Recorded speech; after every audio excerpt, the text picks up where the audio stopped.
Hello guys, I've already tried to record this but failed, so we're gonna speed run this. Right, I've, I don't know, 5 minutes to explain to you this crazy AQA leak that happened. So, here it is. Here's the leaked AQA question. Thomas buys an increasing amount of chocolate bars every week. These are the amounts of chocolate bars he buys in the first 5 weeks. 3, 5, 9, 15, 23. And if we find the gap between them, 2, 4, 6, 8, gap between those, 2, 2, 2, 2. How do we work out the quadratic formula? Because we need to work out the nth term and their sequence and what's the next term. So, you can pause, try to do this by yourself, and then I'll explain it to you. So, here's how to do it, okay? I'll try to speedrun this explanation as quick as possible. It always contains some kind of n squared, and how you figure out that n squared is you halve the amount here. So this 2 here would end up just going to 1.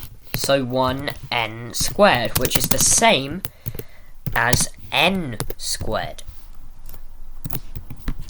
So, we know it starts with n squared. And now, using this grid, we can work out that n squared goes 1, 4, 9, 16, 25.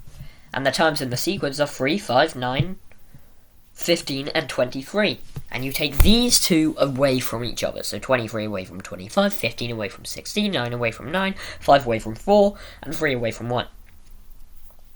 And you get this. And what's the gap between these? Minus 1. Minus 1 gap between them, meaning that's negative n. Because 1, it isn't 2, so it wouldn't be 2n, it's 1n. Minus n.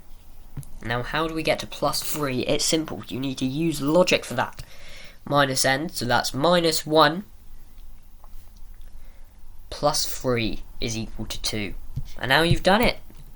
So, it's n squared minus n plus 3, and you can check if you're correct by plugging it in to the, plugging the nth term into the numbers. So, like 1 squared equals 1, then you minus 1 to get 0, because that's the nth term, then you plus 3 to get 3, and then you plug 2 in, and so on. You can do more and more to check if you're correct.